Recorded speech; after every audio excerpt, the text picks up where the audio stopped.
अगला विषय है श्वसन तंत्र, रेस्पिरेटरी डिसऑर्डर्स।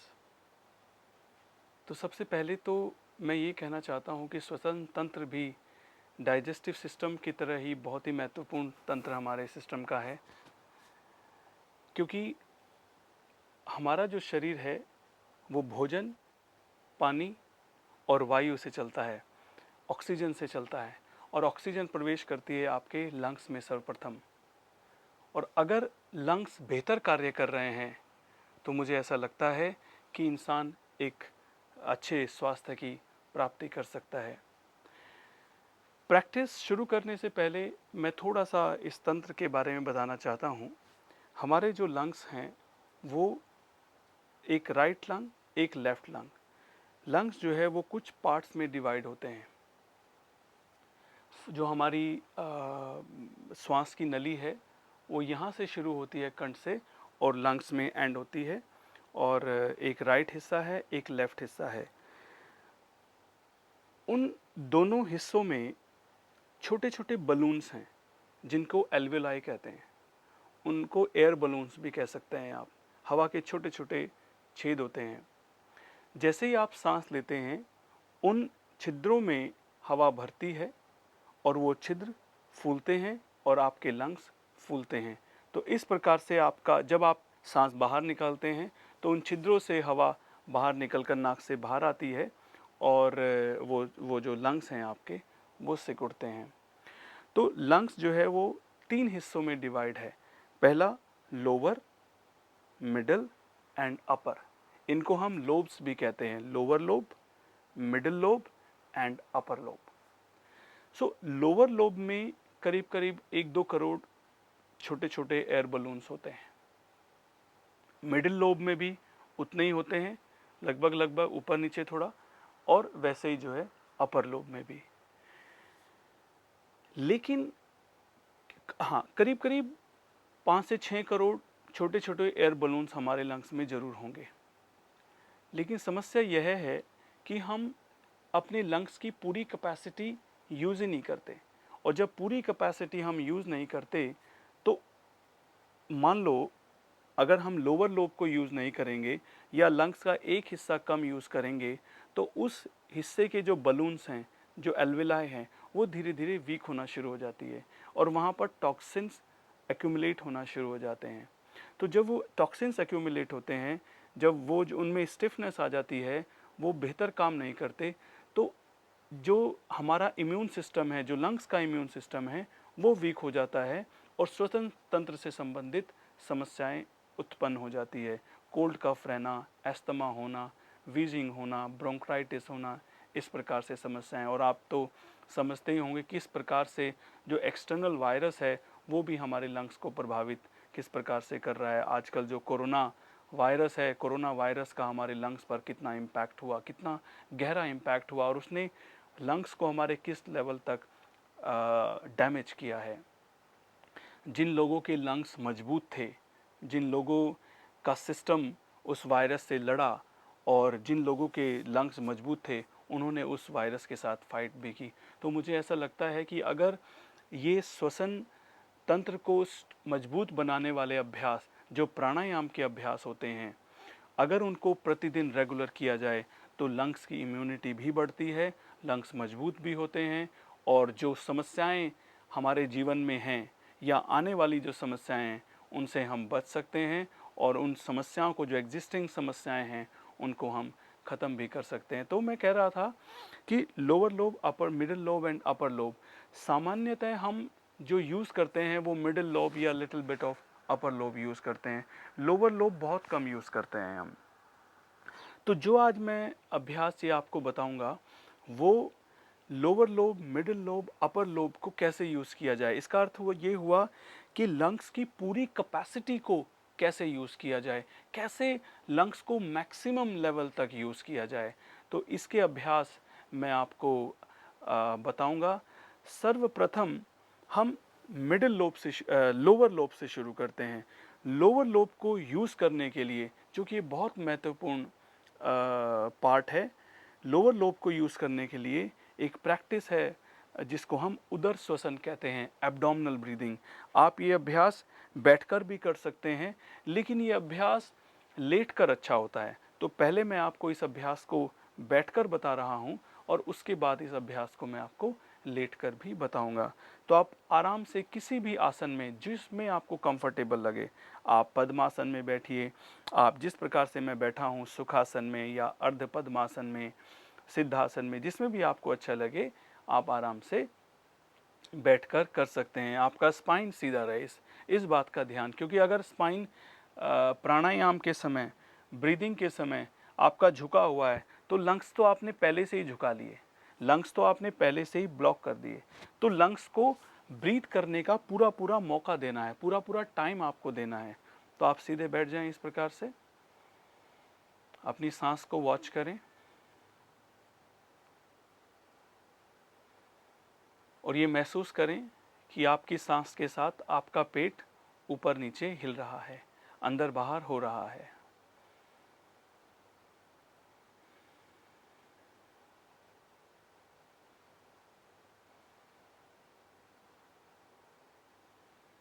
पूरा ध्यान आपका पेट पर रहेगा। अब आपको क्या करना है कि सांस लेते हुए पेट को फुलाना है और सांस छोड़ते हुए सिकोड़ना है।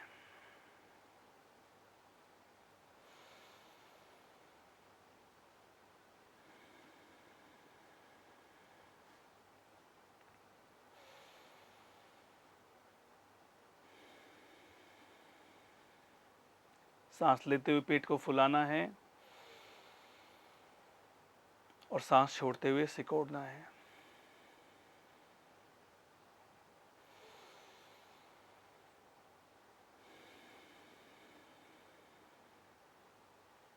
ये अभ्यास हुआ उदर श्वसन, इसको डायफ्रामिक ब्रीदिंग भी कहते हैं।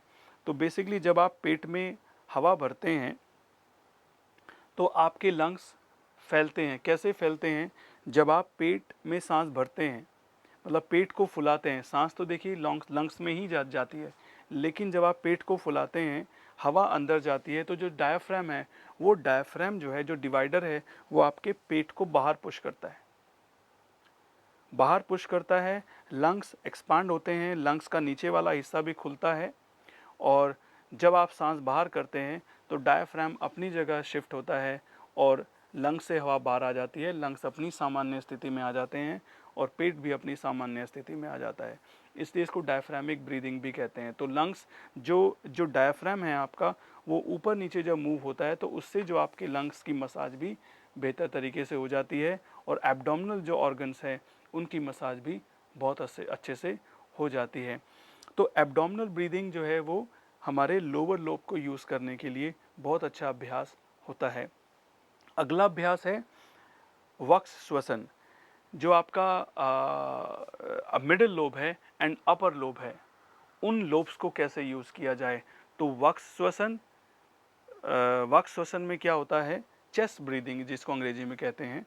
आप सीधे बैठ जाएं, सीधे बैठ के आपको सांस को सीधा सीधा लेना है। अब अपने चेस्ट को फुलाना है। अभी आपने क्या किया था, पेट को फुलाया था, अब आप अपनी चेस्ट को फुला रहे हैं। तो गहरी सांस आपको लेना है चेस्ट में, चेस्ट को पूरा फैलाना है। तो मिडिल लोब को एंड अपर लोब को यूज़ करने के लिए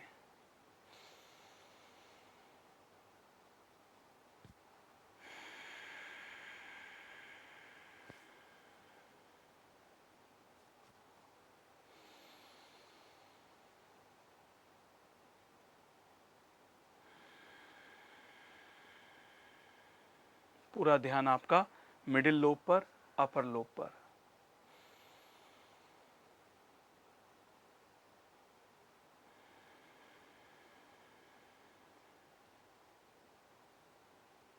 तो वक्ष श्वसन एंड कंठ श्वसन, यानी कि middle lobe and upper lobe.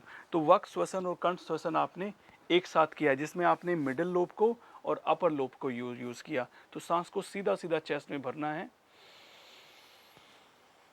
आपको महसूस होगा कि चेस्ट आपकी एक्सपांड हो रही है और फिर धीरे धीरे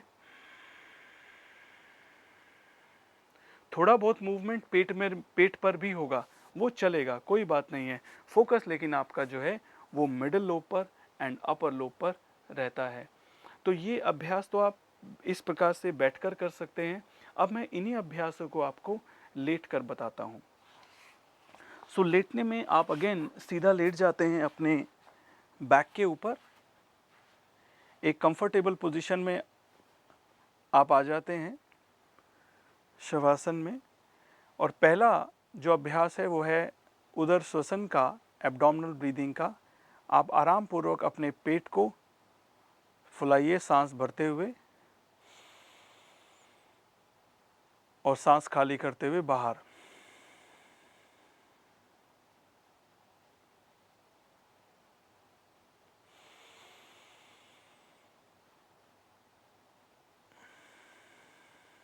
पूरा ध्यान आपका सांस पर।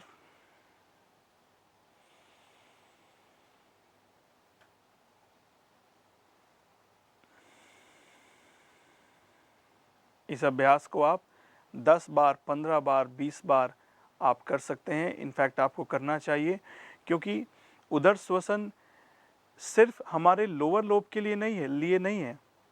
उदर श्वसन से हमें डीप रिलैक्सेशन की अनुभूति भी होती है। तो अगर माइंड कभी रेस्टलेस फील कर रहा है, माइंड अगर रिलैक्स नहीं है, टेंस है, तो ऐसे समय में उदर श्वसन का प्रयोग किया जा सकता है अपने स्ट्रेस को कम करने के लिए। इनफैक्ट मैं तो रेकमेंड करूँगा, अगर कभी नींद नहीं आ रही है, अगर कभी बहुत ज़्यादा स्ट्रेस हो रहा है, आप डिस्टर्ब हैं, तो आप आराम से अपने पेट पर लेट जाइए, अपने बैक पर लेट जाएं और उदर श्वसन करना प्रारंभ कर दें। मैं ये मानता हूँ कि 2 से 3 मिनट में, 4 मिनट में जो स्ट्रेस है वो 100% अगर है तो वो घटकर 30-40% रह जाएगा, और हो सकता है कि वो 0% भी हो जाए। अगर नींद नहीं आ रही है तो नींद से पहले, सोने से पहले अगर आप इसको कर लेते हैं तो धीरे धीरे हमारे मस्तिष्क के अंदर कुछ ऐसे परिवर्तन भी होना शुरू हो जाते हैं जो हमें नींद लाने में हेल्प करते हैं। ब्रेन के अंदर ऐसे हार्मोन सिक्रीट होना शुरू हो जाते हैं जो हमें नींद को लाने में सहायता प्रदान करते हैं। तो उदर श्वसन का अभ्यास अन्य कारणों से भी हम कर सकते हैं। तो सिर्फ लंग्स के लिए नहीं, बल्कि पूरे शरीर के लिए उदर श्वसन एक बहुत ही विशेष अभ्यास माना जाता है। अगला अभ्यास है वक्ष श्वसन, चेस्ट ब्रीदिंग एंड कंठ श्वसन, थोरोसिस, जो अपर पार्ट है हमारा। इन दोनों को कैसे यूज़ किया जाए, तो इसमें आप पेट को स्थिर रखना है, चेस्ट को फुलाना है और फिर खाली।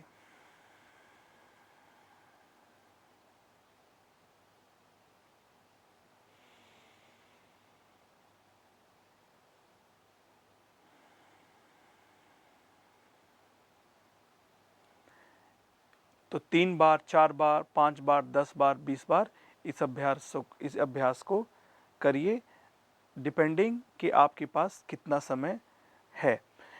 चेस्ट ब्रीदिंग को, जो वक्ष श्वसन है, कंठ श्वसन है, इसको हम जो है एक अन्य अभ्यास के साथ भी कर सकते हैं, जिसमें आपका हाथ भी आप जिसमें अपने हाथों को भी मूव करते हैं। तो सबसे पहले अपने पैरों को मिला लीजिए, सांस लेते हुए अपने पेट को फुलाना है, चेस्ट को फुलाना है, और सांस छोड़ते हुए वापस सांस लेते हुए,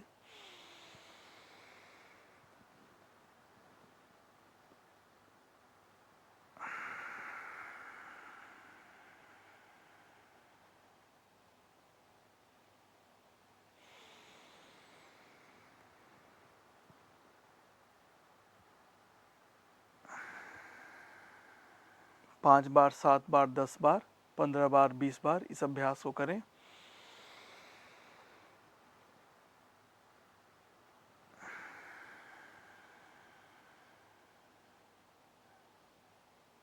रिलैक्स, एकदम ढीला शरीर, हल्का शरीर।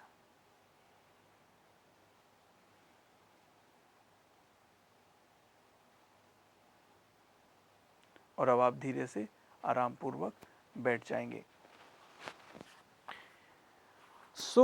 ये जो उदर श्वसन आपने किया और वक्ष श्वसन आपने किया, ये हमारे लंग्स की कैपेसिटी को बढ़ाता है, उसकी स्ट्रेंथ को बढ़ाता है, उसमें फ्लेक्सिबिलिटी को लेकर आता है। और जो एस्थमा के कारण, ब्रोंकाइटिस के कारण, वीजिंग के कारण और शॉर्ट ब्रेथ के कारण, स्ट्रेस के कारण जो लंग्स के अंदर समस्या उत्पन्न हो रही है, उन समस्याओं को इन अभ्यासों के द्वारा खत्म किया जा सकता है। और ऐसा मैं इसलिए कह सकता हूँ कि इन अभ्यासों पर बहुत सारे मेडिकल साइंस ने और योगिक साइंस ने, एंशिएंट साइंस ने बहुत सारे रिसर्च किए हैं। तो ये प्रारंभिक अभ्यास होते हैं, और प्रारंभिक अभ्यास अगर हमारे सुदृढ़ हो जाते हैं, मजबूत हो जाते हैं, तो जो आने वाले प्राणायाम के अभ्यास है वो बेहतर तरीके से हम कर सकते हैं, और उन प्राणायामों का हम बहुत गहराई से बहुत गहराई से प्रभाव अपने ऊपर डाल सकते हैं, उनसे हम ज़्यादा से ज़्यादा बेनिफिट ले सकते हैं। तो कई प्रकार के प्राणायाम होते हैं कि जैसे कि नाड़ी शोधन प्राणायाम, कपालभाति प्राणायाम, भस्त्रिका प्राणायाम, भ्रामरी प्राणायाम, चंद्रभेद प्राणायाम, सूर्यभेदी प्राणायाम, प्लावनी प्राणायाम, कैवल्य इस प्रकार से कई प्रकार के प्राणायामों का उल्लेख हठ योग में दिया गया है, घिरण संहिता में दिया गया है। मैं आपको एक विशेष प्राणायाम के बारे में बताऊंगा, क्योंकि सभी प्राणायाम के अभ्यासों के बारे में बताना थोड़ा सा इस छोटे से कार्यक्रम में संभव नहीं हो पाता। लेकिन जो बेसिक चीज़ है, जो बेसिक अभ्यास है, जो हमें हर रोज करने चाहिए, वो मैं आपको बता रहा हूँ। पहला, जैसे कि मैंने आपको बताया, उदर श्वसन। दूसरा आपको मैंने बताया लेटकर बैठकर चेस्ट ब्रीदिंग। और तीसरा जो अभ्यास है वो मैं आपको बता रहा हूँ, नाड़ी शोधन प्राणायाम। अन्य प्राणायामों का भी अभ्यास प्रयोग हम अपने लंग्स के स्वास्थ्य को, श्वसन तंत्र के स्वास्थ्य को बढ़ाने के लिए कर सकते हैं, लेकिन उनको जो है एक प्रॉपर गाइडेंस में, प्रॉपर देखरेख में आपको सीखना होगा। और उनका अभ्यास अगर आप उनका लाभ अगर आप लेना चाहते हैं तो नाड़ी शोधन प्राणायाम में आप सीधे बैठ जाते हैं। पहली जो 2 उंगलियां हैं, इन दोनों उंगलियों को आप अपने आईब्रो सेंटर पर टच करते हैं। राइट नॉस्ट्रिल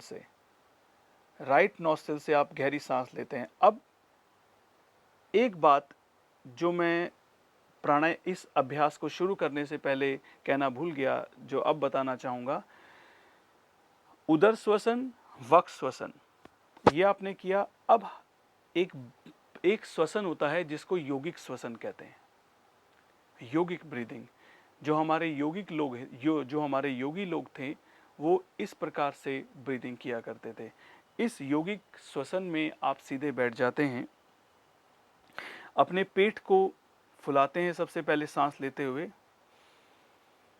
और फिर उसी सांस को चेस्ट में ही भरते हैं। सेम सांस है, उसी सेम सांस को आप जो है, पहले आप पेट को फुलाते हैं और फिर धीरे धीरे चेस्ट को फुलाते हैं, और सीक्वेंस से फिर पहले चेस्ट को खाली करते हैं और फिर पेट को खाली करते हैं।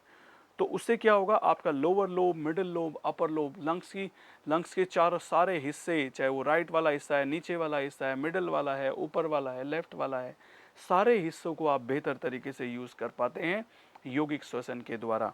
तो योगिक श्वसन में आपको सीधा बैठना है। सबसे पहले गहरी सांस अंदर, पेट को फुलाते हुए, चेस्ट को फुलाया, सांस को होल्ड किया 1-2 सेकेंड, 3 सेकेंड, और फिर सीक्वेंस से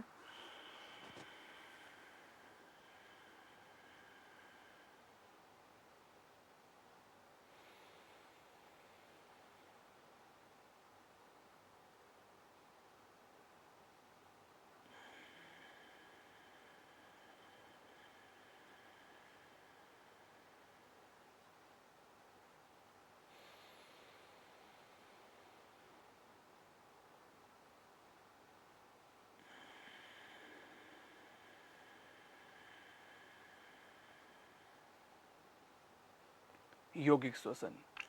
तो हमने इस यौगिक श्वसन में क्या किया, उदर श्वसन और वक्ष श्वसन को कंबाइन कर दिया। और जब हम इसको कंबाइन करते हैं तो हम अपनी लंग्स की पूरी कैपेसिटी को यूज़ कर सकते हैं। जो उदर श्वसन है उसको हमने सेपरेट सीखा, उसको हमें प्रैक्टिस करना है, ताकि हमें जब हम यौगिक श्वसन करें तो हमें हैबिट हो उसकी, हमें ध्यान ना लगाना पड़े, हमें वो जो है ऑटोमेटिक अभ्यास आपका हो जाए। वक्ष श्वसन को पहले इंडिविजुअल आपको प्रैक्टिस करना है, ताकि जो है योगिक श्वसन में वक्ष श्वसन आपका प्रॉपर हो सके, लंग्स को हैबिट हो, चेस्ट को हैबिट हो एक मूवमेंट को करने में। और फिर आपको योगिक श्वसन, और जो अगला प्राणायाम का अभ्यास है, उस प्राणायाम के अभ्यास में इस योगिक श्वसन को आपको डालना है। योगिक श्वसन ही आपको प्राणायाम के अभ्यास में करना है। तो अभ्यास मैं आपको कराता हूँ जिसका नाम है Nadi Shodhan pranayama, one of the best practice, it's like a king of प्राणायाम।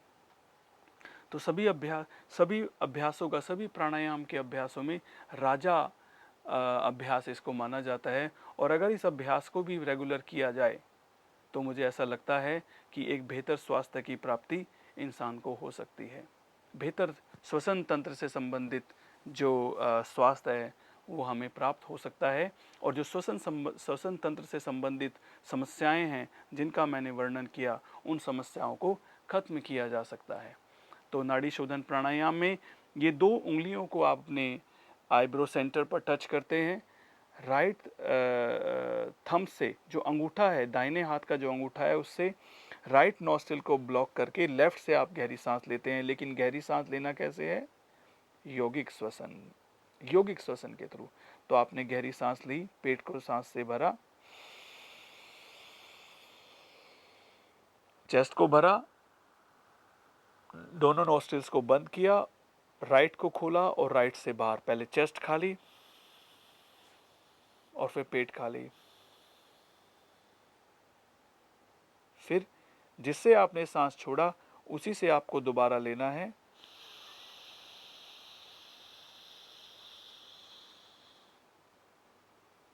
और फिर लेफ्ट से छोड़ देना है। पहले चेस्ट को खाली और फिर पेट को खाली। एक राउंड और।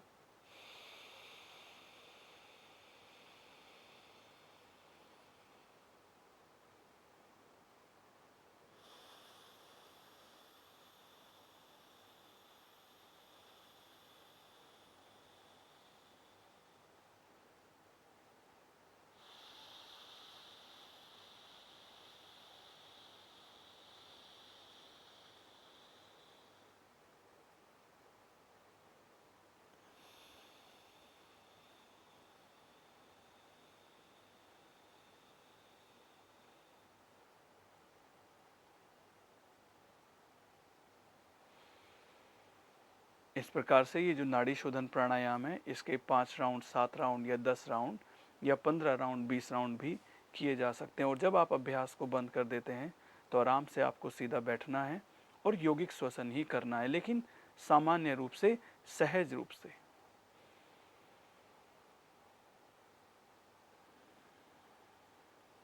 रिलैक्स। जो सेंस ऑफ आराम, जो हल्कापन मस्तिष्क को आता है, उसको मैं कैसे आपको एक्सप्लेन करूं। जब आप इस चीज़ को प्रैक्टिस करेंगे तो आपको खुद ही एहसास होगा कि जैसे मस्तिष्क एकदम लाइट हो गया है। मस्तिष्क का जितना भी स्ट्रेस था वो स्ट्रेस धीरे धीरे रिलीज़ हो गया है। मस्तिष्क एकदम लाइट हो गया है, फ्रेश हो गया है, परसेप्शन बेहतर हुआ है, विजन थोड़ा सा बेहतर हुआ है। जितना भी जकड़न थी, अकड़न थी मस्तिष्क के अंदर, वो ख़त्म हुई है। लंग्स आपके प्रॉपर ब्रीथ कर रहे हैं, शरीर आपका बेहतर परफॉर्म कर रहा है। ये लाभ होता है इन अभ्यासों का। तो इसके अलावा जो मैं अभ्यास आपसे बताए प्राणायाम के, उन अभ्यासों को भी आप कर सकते हैं, लेकिन उन अभ्यासों को आपको सीखना होगा अंडर सुपरविजन, किसी गुरु की, टीचर की सलाह के साथ। तो ये श्वसन तंत्र से संबंधित हमने बातें की। धन्यवाद।